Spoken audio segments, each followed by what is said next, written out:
Gloria a Dios, amados hermanos, en esta tarde. Qué gusto nuevamente, amados hermanos, pues vernos otra vez.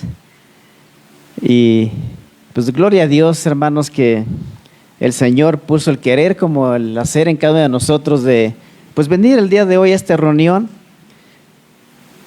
Y pues cómo nos darle gracias a Dios que todavía tenemos pues, esa libertad, hermanos, de poder congregarnos. Vamos a darle continuidad el día de hoy al estudio de la carta a los tesalonicenses, la carta que estamos estudiando. Saludos a los que nos ven por internet allá en sus casas. El Señor les bendiga también y pues que sean edificados a través de la predicación fiel de la palabra de Dios. Vamos a tener nuestra lectura en esta ocasión. Primera Tesalonicenses, en el capítulo 2 estamos estudiando. Vamos a dar lectura del 13 al 16. Primera Tesalonicenses 2, del 13 al 16. Cuando estén ahí, amados hermanos, me indican con un amén. Gloria a Dios.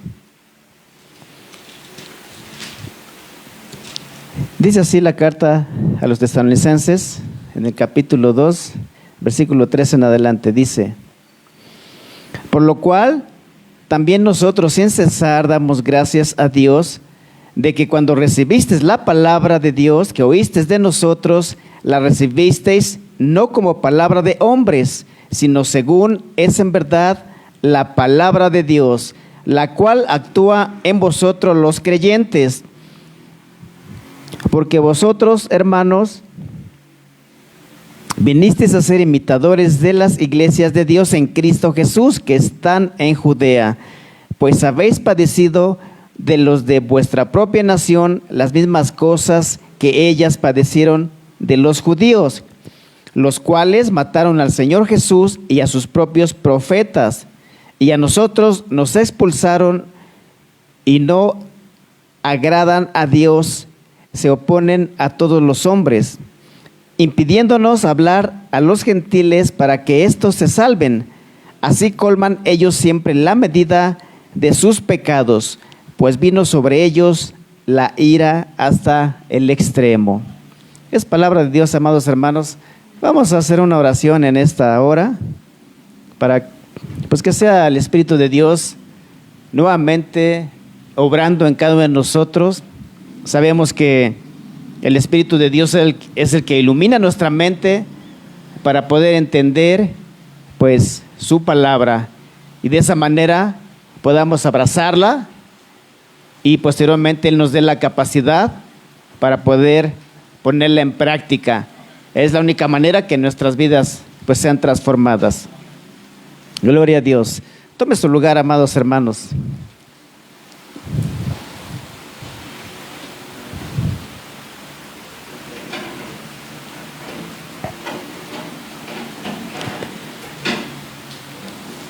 El plan de redención, amados hermanos, desde que Dios lo reveló a la humanidad, ha sido una realidad agridulce.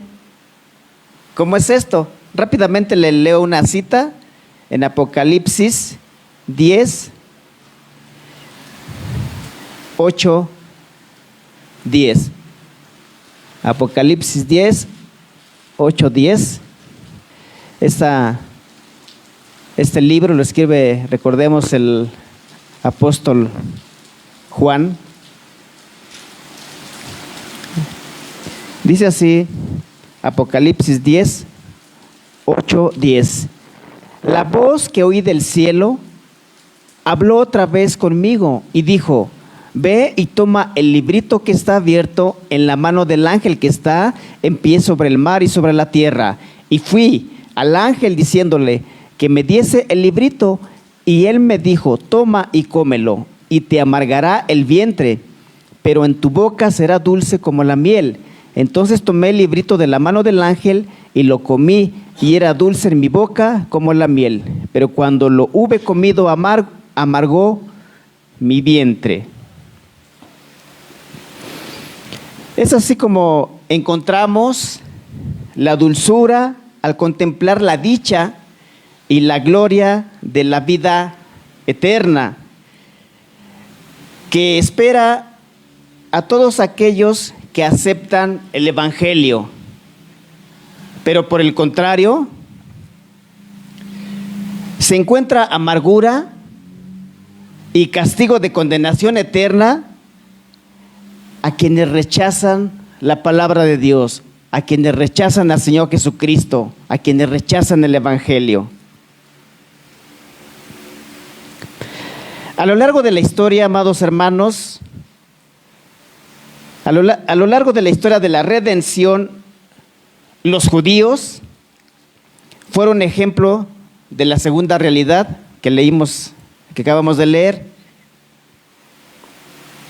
Dice Romanos 2, del 4 al 11.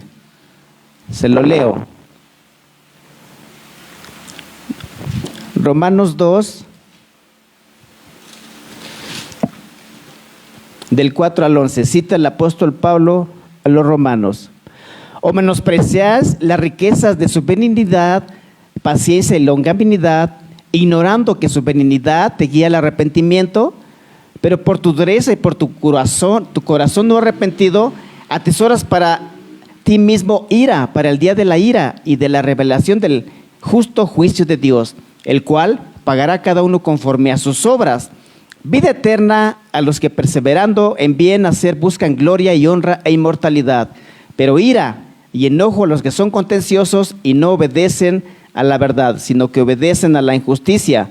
Tribulación y angustia sobre todo ser humano que hace lo malo, al judío primeramente y también al griego, pero gloria y honra y paz a todo el que hace lo bueno, al judío primeramente y también al griego, porque no hay acepción de personas para con Dios.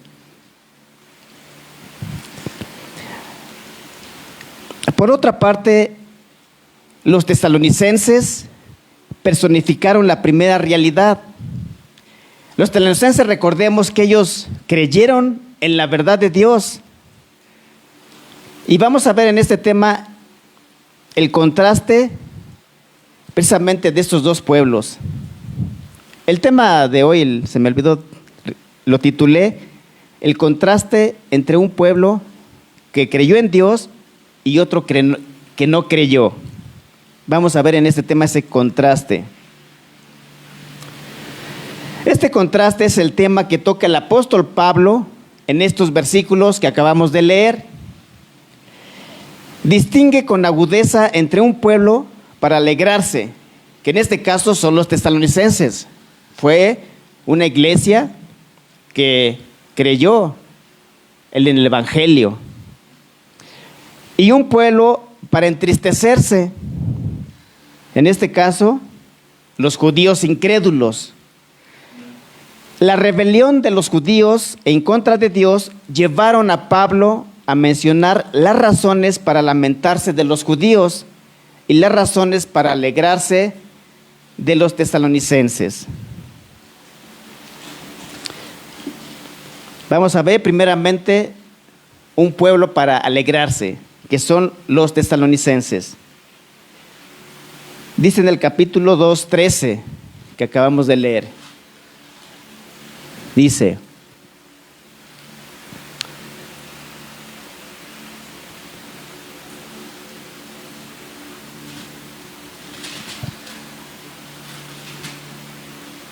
por lo cual también nosotros sin cesar damos gracias a Dios de que cuando recibiste la palabra de Dios que oíste de nosotros, la recibisteis no como palabra de hombre, sino según es en verdad la palabra de Dios, la cual actúa en vosotros los creyentes. El 14.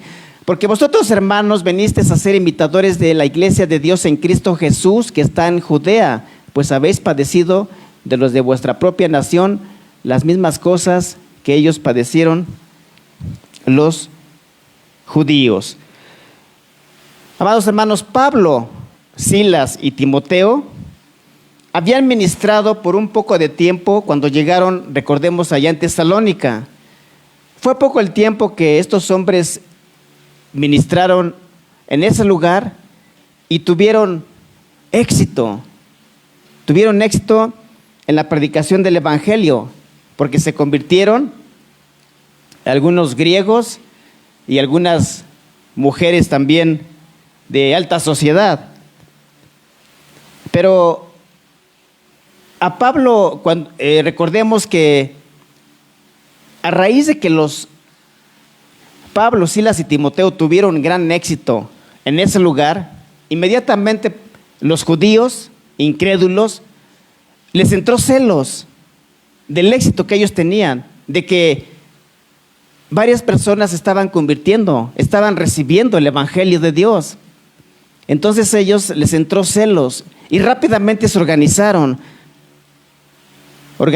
con algunos hombres ociosos y formaron un grupo de personas y fueron a buscar a Pablo y a sus compañeros para expulsarlos, para encarcelarlos.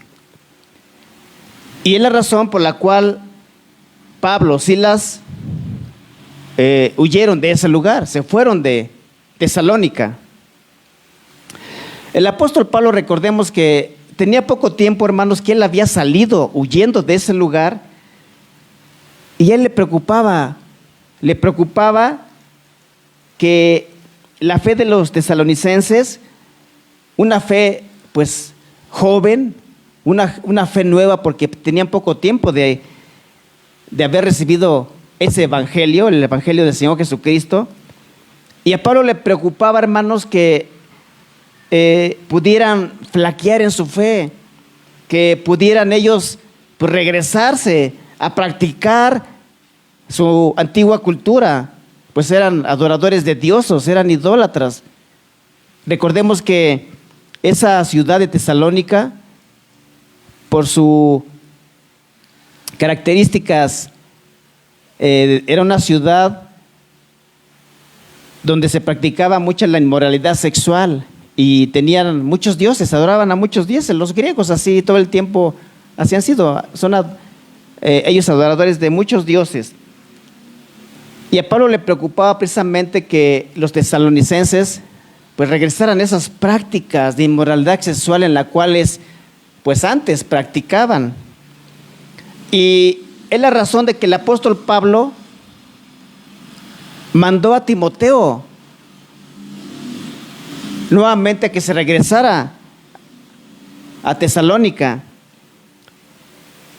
Pablo envió a Timoteo de regreso a la ciudad para verificar el progreso de la iglesia. El apóstol Pablo dudaba de la fe de los tesalonicenses, aunque, hermanos, no tenía argumentos, porque los tesalonicenses desde un principio ellos fueron fieles. Ellos tuvieron un corazón receptivo, un corazón agradecido. Ahora sí que ellos recibieron el evangelio con gozo y con una actitud, amados hermanos, de mansedumbre, una mente receptiva. Entonces el apóstol Pablo pues no tenía argumentos de que dudara de la fe de los de Tesalónica. Pero cuando Timoteo regresó, amados hermanos, de nuevo a Pablo, le dio las buenas noticias que la iglesia realmente estaba firme, a pesar, amados hermanos, de la persecución que estaban sufriendo en ese lugar. Pues ellos permanecieron firmes en la fe, amados hermanos. Ya estaban con gozo, estaban unidos, una iglesia ejemplar. Cuando el apóstol Pablo recibe de parte de Timoteo esas noticias, el apóstol Pablo inmediatamente pues se regocijó y le dio nuevamente gracias a Dios por la fe que los tesalonicenses, su firmeza pues en el evangelio que él les había predicado. Vamos a ver cómo los tesalonicenses reciben la palabra. Pablo estaba agradecido, amados hermanos, porque pues, los tesalonicenses permanecieron fieles al evangelio. La palabra recibisteis, que dice aquí en el versículo que acabamos de leer, recibisteis, se refiere al recibimiento objetivo de un mensaje en particular. ¿Cuál fue ese mensaje en particular? El Evangelio del Señor Jesucristo. La frase, la palabra de Dios que oíste de nosotros, literalmente se lee de esta manera: palabra oída de nosotros y enviada por Dios. Amén. Los tesalonicenses estaban acostumbrados a oír a muchos filósofos. Como la ciudad estaba ubicada en un lugar estratégico, que en ese lugar corría la vía, se me fue el nombre, la vía, bueno, te recuerdo el nombre, era una carretera que ahora sí que conectaba ciudades importantes, y por esa razón pues por ahí transitaba mucha gente, y era razón por la cual la ciudad llegaban muchos filósofos, falsos maestros. Entonces los tesalonicenses estaban acostumbrados a escuchar muchas filosofías, a muchos falsos maestros, mucha retórica filosófica. Ellos estaban acostumbrados a escuchar todas esas cosas.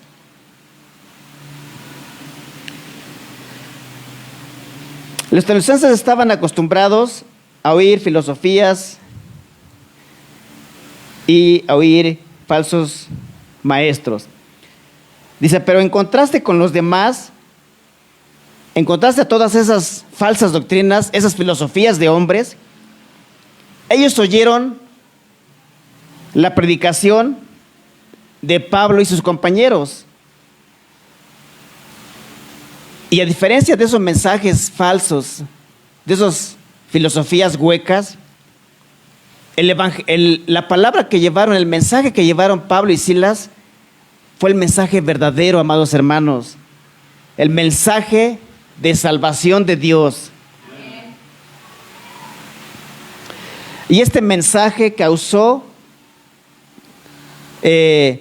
tremendo efecto en las vidas de cada uno de ellos. Amados hermanos, el mensaje fiel, el evangelio fiel, tiene la peculiaridad, el poder de transformar vidas cuando se predica fielmente, amados hermanos. Y entonces, así es, como al escuchar este mensaje de poder que es el evangelio, sus vidas fueron transformadas sorprendentemente. Pablo enfatizó que el mensaje que habían aceptado no era palabra de hombres, hermanos. Las filosofías humanas no tienen ese poder. Son huecas, son vanas. Mas, sin embargo, la predicación del evangelio tiene la peculiaridad, la capacidad de transformar vidas. De traer de la muerte a la vida, de dar vida, amados hermanos. Así es. Por eso el apóstol Pablo cita en Romanos: no me avergüenzo del evangelio porque es poder de Dios. El evangelio tiene ese poder de resucitar muertos. Hermanos, estábamos nosotros antes de la salvación, así estábamos en esa condición, muertos por causa de nuestros pecados y delitos.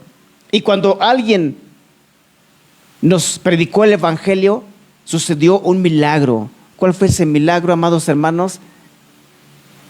Que estos muertos volvieron a la vida. Gloria a Dios. Pablo enfatizó que el mensaje que habían aceptado no era palabra de hombres, sino que la enseñanza era de Dios. A los Corintios, por ejemplo, escribió 1 Corintios 15, 1, 3 y 4. Se lo leo rápidamente. Dice: además, os declaro, hermanos, el evangelio que os he predicado, el cual también recibisteis, el cual también perseveráis. Dice: porque primeramente os he enseñado lo que asimismo recibí, que Cristo murió por nuestros pecados, conforme a las Escrituras, y que fue sepultado, y que resucitó al tercer día, conforme a las Escrituras. El apóstol Pablo está citando a los corintios que el mensaje que él predicaba, amados hermanos, no era un mensaje de hombre, no eran palabras de hombre, no eran filosofías de hombre. Él mismo lo recibió del Señor Jesucristo.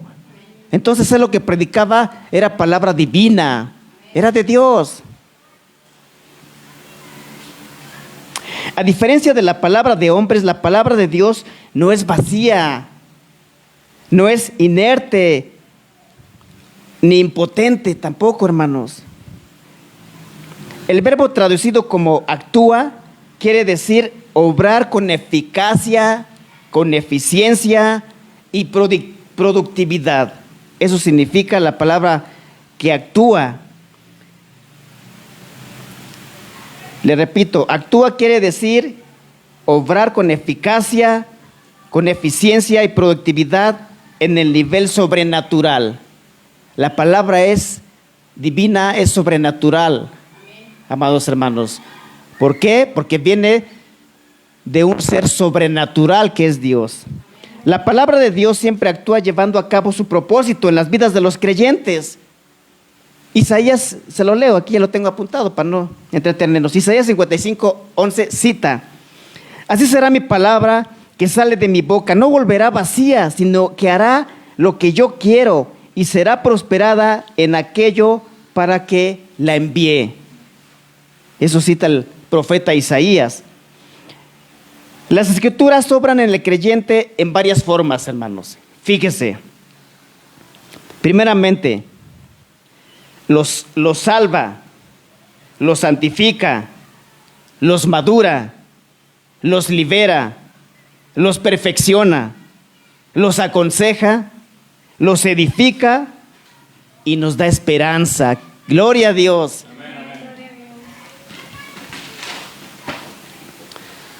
En contraste, la sabiduría humana no puede producir ninguno de estos resultados, porque es humana, no tiene poder.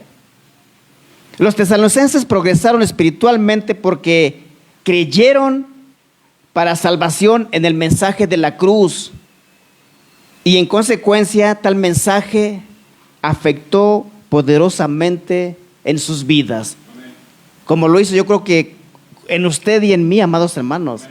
El evangelio, la predicación de la cruz, la predicación de este Cristo resucitado ha afectado nuestras vidas poderosamente, amados hermanos. Amén. En lo personal, pues así ha sido en mi vida.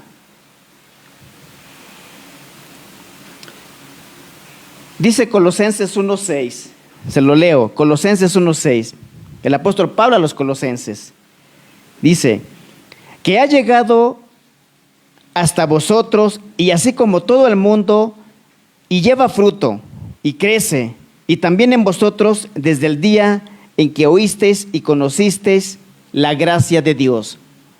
¿Cómo opera la palabra? En los colosenses también operan en cada uno de nosotros y en cada ser humano que es expuesto a la predicación del evangelio. Tiene que dar fruto, amados hermanos. Vamos a ver la perseverancia de los tesalonicenses en el sufrimiento. Dice en el 14b, de aquí de 14b dice, pues habéis padecido de los de vuestra propia nación las mismas cosas que ellas padecieron de los judíos.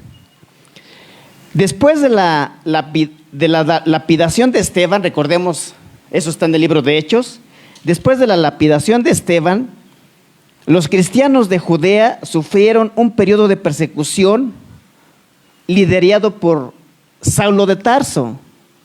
Antes de que el apóstol Pablo se convirtiera, recordemos que él perseguía a los cristianos, hasta que el Señor Jesucristo, cuando el apóstol iba camino a Damasco a buscar más cristianos, pues el Señor lo alcanzó en ese camino. Y pues ya posteriormente, pues por causa de que Pablo fue sacado de acción, pues como que fue un tiempo que bajó, se detuvo un poco la persecución, pero fue temporal, amados hermanos, porque posteriormente, cuando estuvo Herodes gobernando, nuevamente se intensificó la persecución de los cristianos. En ese tiempo dieron muerte a Santiago a espada. En ese tiempo también encarcelaron a Pedro, en esa época. A pesar de todo eso, habían perseverado en su sufrimiento. O sea, a pesar de que la iglesia, desde que surgió, ahí en el libro de los Hechos, en el día de Pentecostés, surgió la primera iglesia, ahí en Jerusalén, y posteriormente pues fueron surgiendo más iglesias ahí en Judea. Fueron perseguidas, amados hermanos, tuvieron que expandir. Por eso los cristianos huyeron a otras partes. Por eso es la razón que se expandió el evangelio a otras partes, por la persecución. Al igual que le pasó también a los tesalonicenses, habían padecido la persecución de los de su propia nación. Igual manera, los de las iglesias de Judea, las primeras iglesias que surgieron ahí en Jerusalén, fueron perseguidas, esos cristianos, pero de igual manera permanecieron fieles, aguantaron la persecución y permanecieron firmes en su fe. Pues de igual manera también los tesalonicenses sufrieron lo mismo. De alguna manera, pues en eso se parecían esas iglesias, en que fueron oprimidas, fueron perseguidas por los mismos judíos, o sea, de su misma nación. Vamos a ver cómo un pueblo para entristecerse, que son los judíos. Dicen el 15 y 16.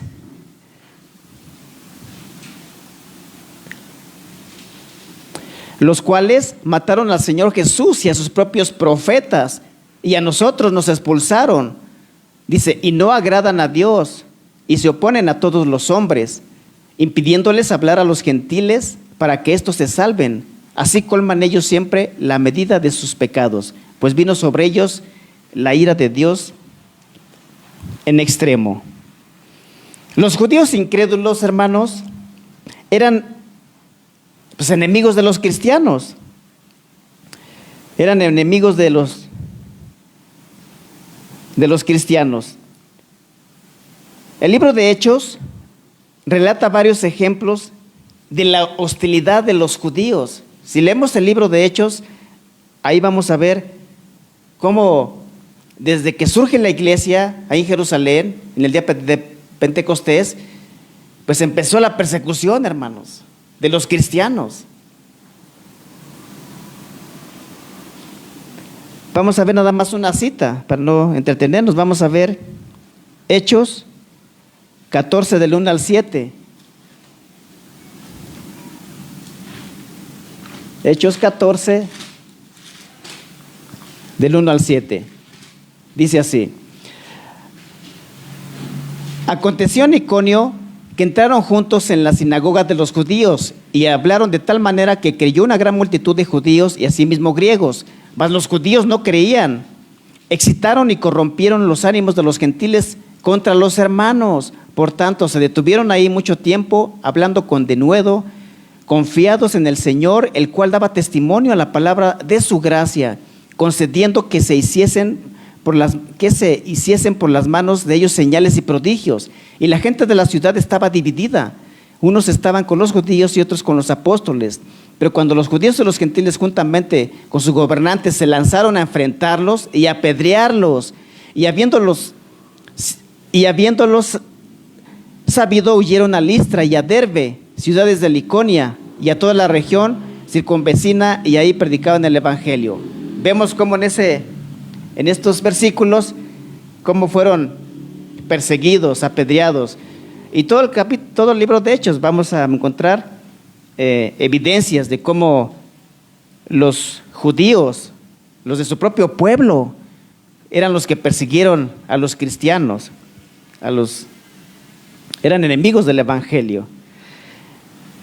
Sabiendo Pablo que la actitud de odio de los judíos no había cambiado, sino que se había intensificado, hizo una declaración fuerte sobre la condición espiritual de los judíos.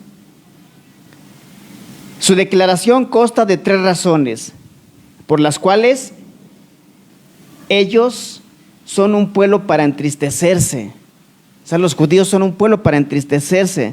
¿Por qué razón? Porque rechazaron la palabra de Dios, impidieron el trabajo de los santos y enfrentaron el castigo y el sufrimiento. Vamos a ver el rechazo de los judíos a la palabra de Dios. Dice en el 15a: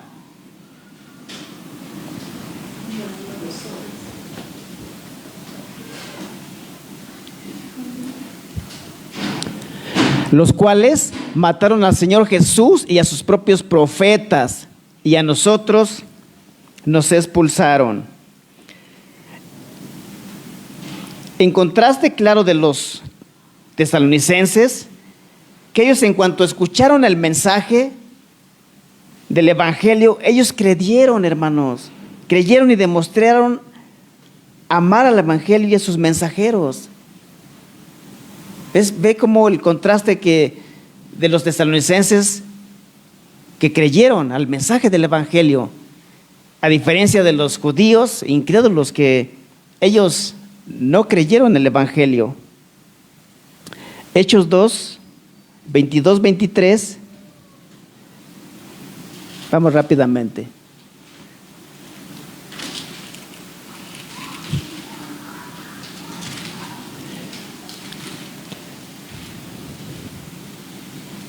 Dice, Hechos 2, 22, 23. Varones israelitas, oíd estas palabras: Jesús Nazareno, varón aprobado por Dios entre vosotros, con las maravillas, prodigios y señales que Dios hizo entre vosotros, por medio de él, como vosotros mismos sabéis. A este, entregado por el determinado consejo y anticipado conocimiento de Dios, prendisteis y matasteis por manos de inicuos, crucificándole.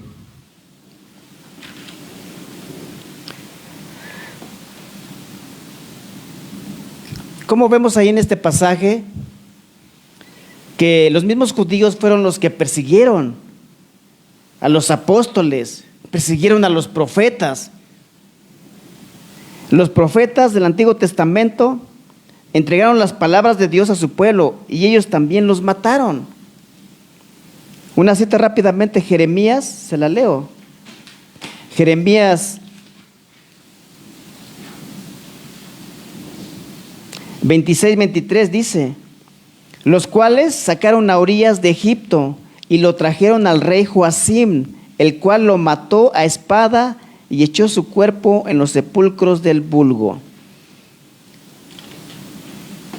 La Biblia, amados hermanos, no da mucha información de cómo mataron a los profetas. Pero si usted lee Hebreos, en Hebreos ahí menciona cómo, pues, dice que los mataron a espada, que los persiguieron, que los apedrearon a los profetas.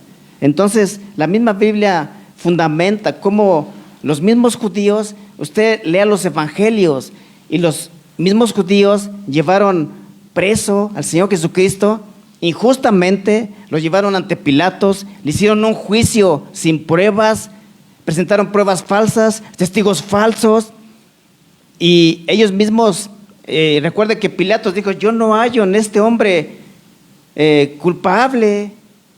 Se lavó las manos. Mismo Pilatos dijo: yo no encuentro culpabilidad en este hombre. Inclusive les dijo, por las festividades era costumbre de que se liberaba a un preso, y les puso a Barrabás, y les dio opción a los judíos: ¿a quién libero? ¿A este Jesús, que no encuentro culpa en él? ¿O a Barrabás, que era un asesino culpado de sedición? Y los mismos líderes judíos, ellos incitaron al pueblo a que mataran al Señor Jesús, que liberaran a ese delincuente, Y Pilatos pues así lo hizo. Entonces, realmente los judíos de ese tiempo, los líderes judíos, fueron los culpables de que pues mataran al Señor Jesucristo. Obviamente sabemos que eso ya estaba predeterminado por el Señor Jesús, ya estaba predeterminado por Dios. Y de alguna manera, pues, hermanos, Dios tiene todo el control. Haga de cuenta que Él es el director de toda la historia. Él ha permitido, amados hermanos, que cada uno de sus profetas, cada uno de sus siervos, apóstoles, nacieran en el tiempo que Él predeterminó y salieran ahora sí que nacieran en el tiempo, en las circunstancias, en la cultura en el cual Él los iba a usar. Haga de cuenta que estaba el escenario y el Señor, Él va pues ordenando. Él ya todo, ahora sí que dicen, todo el argumento, la obra ya está terminada. Únicamente el Señor va permitiendo que se vayan cumpliendo y los actores vayan saliendo. Todo está ya predeterminado por Dios. Él ha decidido, Él ha permitido que nosotros naciéramos en este tiempo, en este contexto, en esta cultura, en este pueblo. Él tiene el control de nuestras vidas. Él ya tiene el principio y el fin de cada uno de nuestros destinos, porque Él es omnisciente. Nada se le escapa, nada oculto está delante de Él. Él todo lo sabe. Entonces, bueno, vamos a seguir con el tema para concluirlo. Vamos a ver, dice, sabiendo Pablo que la actitud de odio de los judíos no había cambiado, sino que se había intensificado, hizo una declaración fuerte sobre la condición espiritual de los judíos. Su declaración consta de tres razones por las cuales ellos son un pueblo para entristecerse. Rechazan la palabra de Dios, impidieron el trabajo de los santos y enfrentaron el castigo de sufrimiento. Vamos a ver el rechazo de los judíos a la palabra de Dios. Dice, en contraste claro de los tesalonicenses, en cuanto a que ellos escucharon el evangelio y creyeron y demostraron amor por Dios. Al contrario de los judíos, durante toda la historia, amados hermanos, habían rechazado el evangelio y a los mensajeros del evangelio. Los profetas del Antiguo Testamento entregaron la palabra de Dios a su pueblo y ellos también los mataron. Y los evangelios nos respaldan todas estas declaraciones de Pablo de que los judíos mataron al Señor Jesucristo. Mateo 27, 20, 25. Se lo leo. Mateo 27, 20, 25.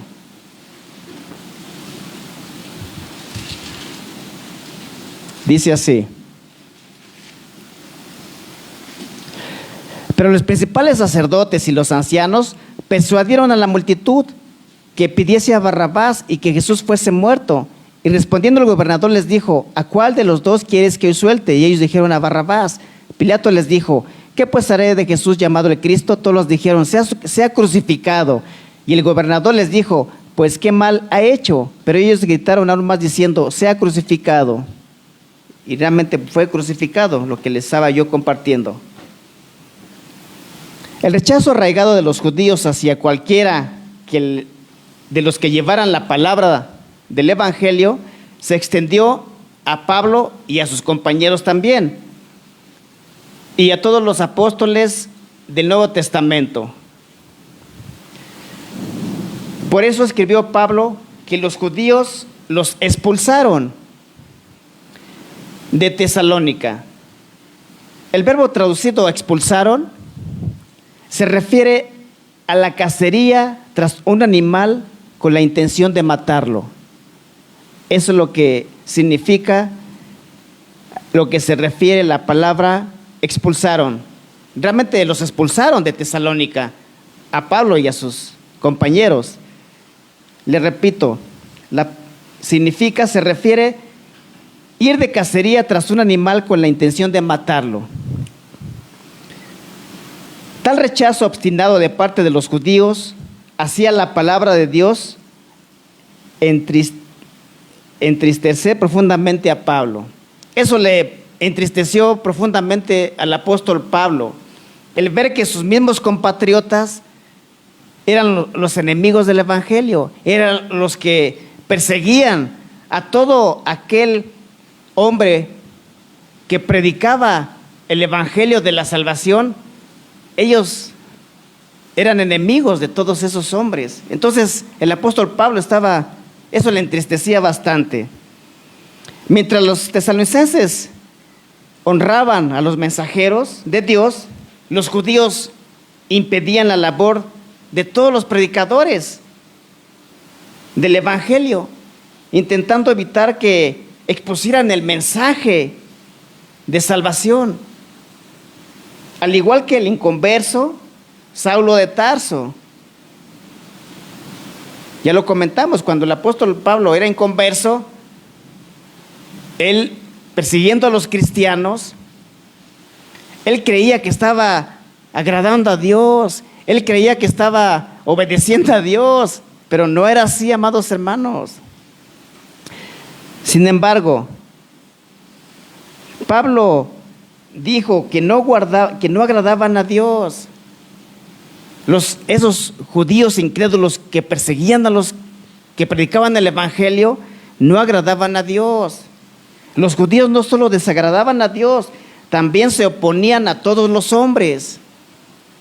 Tal hostilidad se debía más a un perjuicio religioso que racial. Así eran los judíos.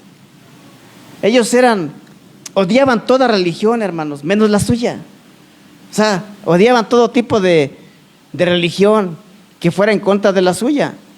Y por eso ellos odiaban a los que predicaban el evangelio de Jesucristo, porque ellos no creían en el Señor Jesucristo como Dios.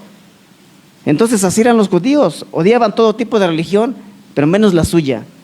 Los judíos se negaron a creer en el evangelio y les molestaba que se predicara a otros para que pudieran salvarse. Vamos a ver por último el castigo de los judíos. Los tesalonicenses habían demostrado perseverancia en el sufrimiento y salieron ellos victoriosos en la esperanza de la gloria eterna. Sin embargo, hermanos, los judíos enfrentaban una situación completamente diferente. Ellos no podían soportar su castigo final, mortal y aterrador. El resultado de la hostilidad de los judíos a la palabra de Dios y a sus santos es que colman ellos siempre la medida de su pecado. Esa frase dice literalmente, siempre apilan sus pecados hasta el límite. El incrédulo así es, hermanos. Siempre acumula el pecado hasta el límite de Dios. Aunque Dios es paciente con el impío, Dios no se deleita en que el inconverso se pierda, hermanos. Mas Él quisiera que se arrepintiera y creyera en Él. Pero hay un límite para Dios. Y eso lo vemos en el Antiguo Testamento. Hay varios versículos que citan. ¿Por qué Dios destruyó a Sodoma y Gomorra? Porque llegó a su límite la maldad. ¿Por qué destruyó a la generación con agua, no en el diluvio? Porque dice que la maldad de los hombres, era demasiado, que llegó hasta el límite de Dios. Entonces así es, hay un límite para que Dios tolera la maldad. La ira del juicio de Dios vino sobre los judíos hasta el extremo. El verbo traducido vino afirma que Pablo tenía la certeza de la llegada de la ira divina. El apóstol Pablo perfectamente, él sabía que la ira de Dios tenía que llegar. La ira venidera denota cuando Jesús regrese a la tierra, o sea, la segunda venida de nuestro Señor Jesucristo. Él vendrá con juicio, ya no como cordero, como vino la primera vez. Y también expresa la condenación de todas las personas que rechazan a Dios. Todo persona que rechaza a Dios va a recibir la ira de Dios, va a recibir el castigo, la condenación eterna, el infierno. Eso es la verdad absoluta, hermanos. Eso es una verdad absoluta que no podemos negar. Toda persona que rechaza el Evangelio, que rechaza a Dios, que rechaza al Señor Jesucristo, su fin va a ser la condenación eterna. La ira de Dios va a llegar sobre ellos. Esa es una verdad absoluta. Por lo tanto, la ira de Dios vendrá sobre ellos hasta el extremo. La expresión hasta el extremo quiere decir que Dios extenderá su ira a los judíos incrédulos hasta su límite extremo. Mateo 3:7 dice: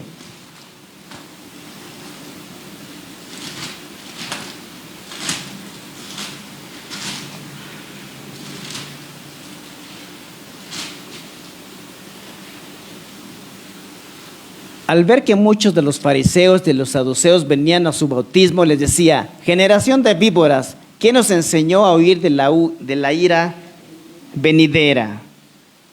Sin embargo, ello no quiere decir, hermanos, fíjense en esto, sin embargo, ello no quiere decir que Dios haya terminado con Israel.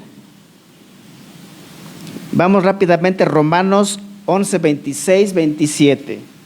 Dice: y luego todo Israel será salvo, como está escrito: vendrá de Sión el libertador, que apartará de Jacob la impiedad, y este será mi pacto con ellos, cuando yo quite sus pecados.